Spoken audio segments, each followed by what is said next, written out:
ಒತ್ತುವರಿಗೆ break ಬೀಳ್ತಾ ಇದೆ. ದೇಗುಲಗಳ ಆಸ್ತಿ ವಂಚಕರಿಗೆ ಶಾಕ್ ಎದುರಾಗ್ತಾ ಇರುವಂತದ್ದು. ಈ ಕೆಲವೊಂದು ದೇಗುಲಗಳ ಬಳಿ ಇರುವಂತಹ ದೇಗುಲದ ಆಸ್ತಿಯನ್ನ ವಂಚನೆ ಮಾಡ್ತಿದ್ದವರು, ಒತ್ತುವರಿ ಮಾಡ್ತಿದ್ದವರಿಗೆ ಶಾಕಿಂಗ್ ಸ್ಟೋರಿ ಅಂತಾನೆ ಹೇಳಬಹುದು. ಆ ವಂಚಕರಿಗೆ ಈಗಾಗಲೇ ಸರ್ಕಾರ ಶಾಕ್ ಕೊಟ್ಟಿದೆ. ಸರ್ವೆ ಮೂಲಕ ದೇಗುಲಗಳ ಆಸ್ತಿ ಸುಪರ್ದಿಗೆ ಸರ್ಕಾರ ಪ್ಲಾನ್ ಮಾಡಿಕೊಂಡಿದೆ. ಮುಜರಾಯಿ ಇಲಾಖೆ ಪ್ಲಾನ್ ಮಾಡಿದೆ. ಮುಜರಾಯಿ ಸಚಿವ ರಾಮಲಿಂಗಾರೆಡ್ಡಿ ಈ ಒಂದು ದಿಟ್ಟ ಹೆಜ್ಜೆಯನ್ನಿಟ್ಟಿದ್ದಾರೆ. 60% ಒತ್ತುವರಿ ಮಾಡಿದ್ದಾರೆ ಭೂವಂಚಕರು. 100ರಲ್ಲಿ 60% ಈಗಾಗಲೇ ಸುಪರ್ದಿಗೆ ಪಡ್ಕೊಂಡಾಗಿದೆ ವಂಚಕರು. ಕಂದಾಯ ಇಲಾಖೆ ಜೊತೆ ಮುಜರಾಯಿ ಇಲಾಖೆ ಸರ್ವೆ ಮಾಡುತ್ತೆ. ರಾಜ್ಯದಲ್ಲಿ ಇವರಿಗೆ 20,000 ಎಕರೆ ಜಮೀನನ್ನ ಆಲ್ರೆಡಿ ವಶಕ್ಕೆ ಪಡ್ಕೊಂಡಾಗಿದೆ. ಸರ್ವೆ ಆಗ್ತಾ ಇದೆ. ಉಳಿದ 20,000 ಎಕರೆ ಒತ್ತುವರಿಗೆ ಸುಪರ್ದಿಗೆ ಪಡ್ಕೊಳ್ಳೋಕೆ ಈಗಾಗಲೇ ಮುಜರಾಯಿ ಇಲಾಖೆ ಮುಂದಾಗಿದೆ. ಆಲ್ರೆಡಿ ಒಂದಷ್ಟು ಆಸ್ತಿಗಳನ್ನ ಮುಟ್ಗೋಲ್ ಹಾಕೊಂಡಿದ್ದಾರೆ.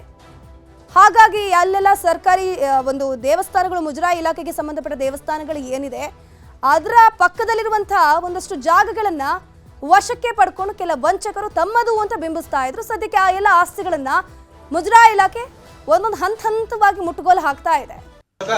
ದೇವಸ್ಥಾನದ ಒಟ್ಟು ನಮ್ದು 40,000 ಪ್ರಾಪರ್ಟೀಸ್ ಇದೆ.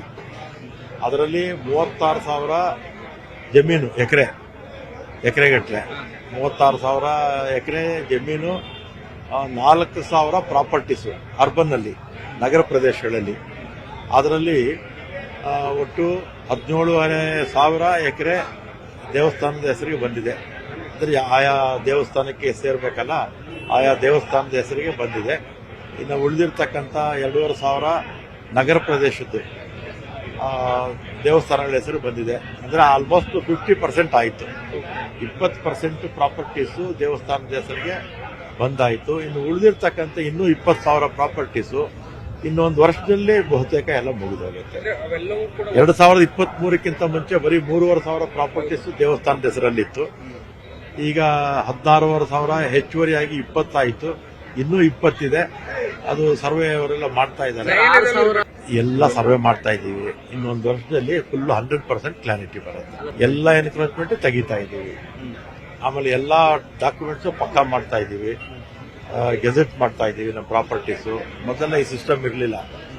ಇನ್ನು ವ್ಯವಸ್ಥಿತವಾಗಿ ನಮ್ಮ ಪ್ರಾಪರ್ಟೀಸ್ ಎಷ್ಟಿದೆ ಎಲ್ಲ ಕೂಡ ಇನ್ನೊಂದು ವರ್ಷದಲ್ಲಿ ಒಂದು ಬುಕ್ಲೆಟ್ಟೇ ಮಾಡ್ಕೊಟ್ಟಿರ್ತೀವಿ. ಇದ್ರ ಬಗ್ಗೆ ಹೆಚ್ಚಿನ ಮಾಹಿತಿ ನೀಡ್ತಾ ಹೋಗ್ತಾರೆ ನಮ್ಮ ಪ್ರತಿನಿಧಿ ಶರಣು ಹಂಪಿ. ನೇರ ಸಂಪರ್ಕದಲ್ಲಿ ಜಾಯಿನ್ ಆಗಿದ್ದಾರೆ. ಶರಣು ಹಂಪಿ, ದೇವರ ಒಂದು ಆಸ್ತಿಗೆ ಶ್ರೀರಕ್ಷೆ ಅಂತಾನೆ ಹೇಳಬಹುದು. ಒಂದು ದಿಟ್ಟ ಹೆಜ್ಜೆಯನ್ನ ಈಗಾಗಲೇ ಮುಜರಾಯಿ ಇಲಾಖೆ ಇಟ್ಟಿರೋದು. ಸದ್ಯಕ್ಕೆ ಸರ್ವೆ ಪ್ರಕಾರ ಎಷ್ಟು ಒತ್ತುವರಿ ಆಗಿತ್ತು, ಎಷ್ಟು ಈಗ ಸರ್ಕಾರ ಸುಪರ್ದಿಗೆ ಪಡ್ಕೊಂಡಿದೆ ಆಸ್ತಿಯನ್ನ?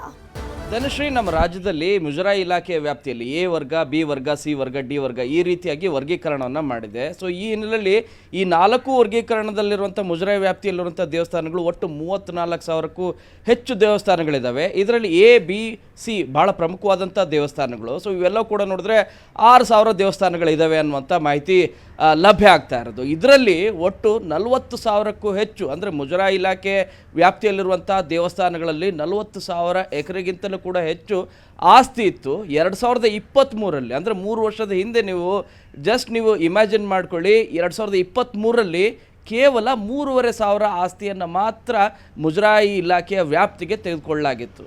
ಅಂದರೆ ಆಲ್ಮೋಸ್ಟ್ 60ರಿಂದ 70% ಏನು ಜಮೀನೇನಿದೆ, ದೇವಾಲಯಗಳ ವ್ಯಾಪ್ತಿಗೆ ಬರಬೇಕಾದಂಥ ಏನು ಜಮೀನು ಅಥವಾ ಆಸ್ತಿ ಏನಿದೆ, ಇದೆಲ್ಲದನ್ನು ಕೂಡ ಬೇರೆಯವರು ಪರಾಭಾರೆ ಮಾಡ್ಕೊಂಡಿದ್ರು. ಬೇರೆಯವರು ಅದನ್ನು ಒತ್ತುವರಿ ಮಾಡಿಕೊಂಡು ಆರಾಮಾಗಿ ಅದನ್ನು ಉಳುಮೆ ಮಾಡಿಕೊಂಡು ತುಂಬ ಚೆನ್ನಾಗೇ ಇದ್ದರು. ಸೊ ಈ ಹಿನ್ನೆಲೆಯಲ್ಲಿ ಈಗ ಸರ್ಕಾರ ಅದೆಲ್ಲದನ್ನು ಕೂಡ ಡಿಜಿಟಲಿ ರೀತಿಯಾಗಿ ದಾಖಲೆ ಮಾಡಲಿಕ್ಕೆ ಮುಂದಾಗ್ತಾ ಇದೆ.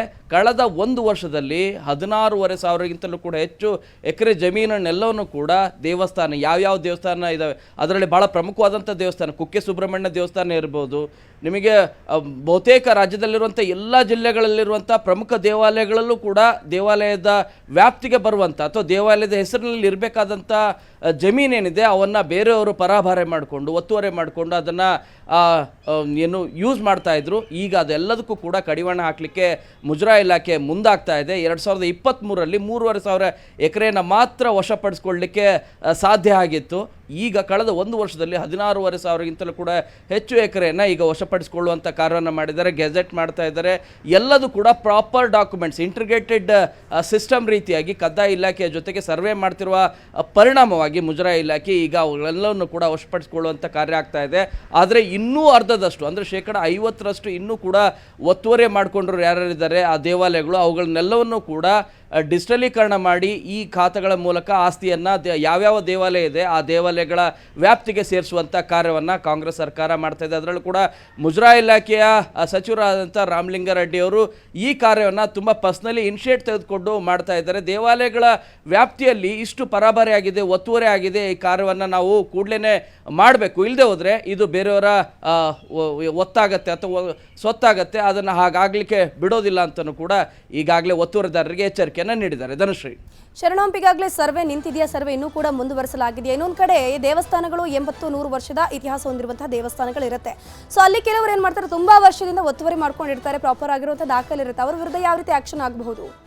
ಧನುಶ್ರೀ, ಇದು ರಾಜರ ಮಹಾರಾಜರ ಕಾಲದಿಂದನೂ ಕೂಡ ದೇವಾಲಯಗಳಿಗೆ ಏನು ವಂಶ ಪರಂಪರೆ ರೀತಿಯಾಗಿಯೂ ಕೂಡ ಕೆಲವರಿಗೆ ದಾನವಾಗಿ ಕೊಟ್ಟಿರ್ತಾರೆ ದೇವಾಲಯಗಳು. ಆದರೆ ಅದರಲ್ಲಿರುವಂಥ ಅರ್ಚಕರು ಇರ್ಬೋದು ಅಥವಾ ಆಡಳಿತ ಮಂಡಳಿ ಇರ್ಬೋದು ಅಥವಾ ಅದರ ಮೇಲೆ ಆ ಜಮೀನಿನ ಮೇಲೆ ಕಣ್ಣಿಟ್ಟಿರುವಂಥವರು ಒತ್ತುವರಿ ಮಾಡಿಕೊಂಡು ತಮ್ಮ ಹೆಸರಿಗೆ ಇವುಗಳನ್ನೆಲ್ಲವನ್ನು ಕೂಡ ಮಾಡ್ಕೊಂಡ್ಬಿಟ್ಟಿದ್ರು. ಇವೆಲ್ಲವೂ ಕೂಡ ಡಾಕ್ಯುಮೆಂಟ್ಸನ್ನು 2023ರಿಂದ ಪರಿಶೀಲನೆ ಮಾಡಿದಾಗ ಇವುಗಳ ಮಾಹಿತಿ ಗೊತ್ತಾಯಿತು. ಈ ಕಾರಣಕ್ಕಾಗಿ ಇದೆಲ್ಲದನ್ನು ಕೂಡ ದಾಖಲೆಗಳನ್ನೆಲ್ಲವನ್ನು ಕೂಡ ನೀಟಾಗಿ ಅದನ್ನು ರೆಡಿ ಮಾಡಬೇಕು, ಇಲ್ಲದೆ ಹೋದರೆ ಭಾಳ ದೊಡ್ಡ ತೊಂದರೆ ಆಗುತ್ತೆ ಅಂತೇಳಿ ಮುಜರಾಯಿ ಇಲಾಖೆ ಇನಿಷಿಯೇಟ್ ತೆಗೆದುಕೊಳ್ತಾ ಇರೋದು. 2023ರಿಂದನೂ ಕೂಡ ಈ ಸರ್ವೆ ಕಾರ್ಯ ಶುರುವಾಗಿದೆ.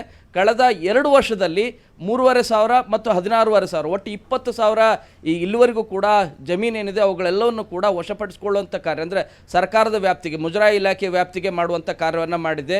ಇನ್ನೂ 1 ವರ್ಷ ಆಗಬಹುದು ಅಂತೇಳಿ, ಯಾಕಂದರೆ ಅದು ಅಷ್ಟು ಸುಲಭದ ಮಾತಲ್ಲ. ಪ್ರತಿಯೊಂದು ಕೂಡ ಸ್ಕೆಚ್, ಸರ್ವೆ, ಪ್ರತಿಯೊಂದು ಮಾಹಿತಿಯನ್ನು ಕೂಡ ದಾಖಲೆಗಳನ್ನು ತೆಗೆದುಕೊಂಡು ಆ ಕಾರ್ಯವನ್ನು ಮಾಡಲಿದ್ದಾರೆ. ಇನ್ನೂ 1 ವರ್ಷದಲ್ಲಿ ಏನು ಒತ್ತುವರಿ ಆಗಿದೆ ಇನ್ನು 50ರಷ್ಟು ಭಾಗ, ಅಂದರೆ 20,000 ಎಕರೆ ಜಮೀನು, ಅದನ್ನು ವಶಪಡಿಸಿಕೊಳ್ಳಲಿಕ್ಕೆ ಮುಜರಾಯಿ ಇಲಾಖೆ ಮುಂದಾಗಿದೆ. ಧನುಶ್ರೀ, ಥ್ಯಾಂಕ್ ಯು ಶರಣು ಹಂಪಿ ತಮ್ಮೆಲ್ಲ ಮಾಹಿತಿಗಾಗಿ.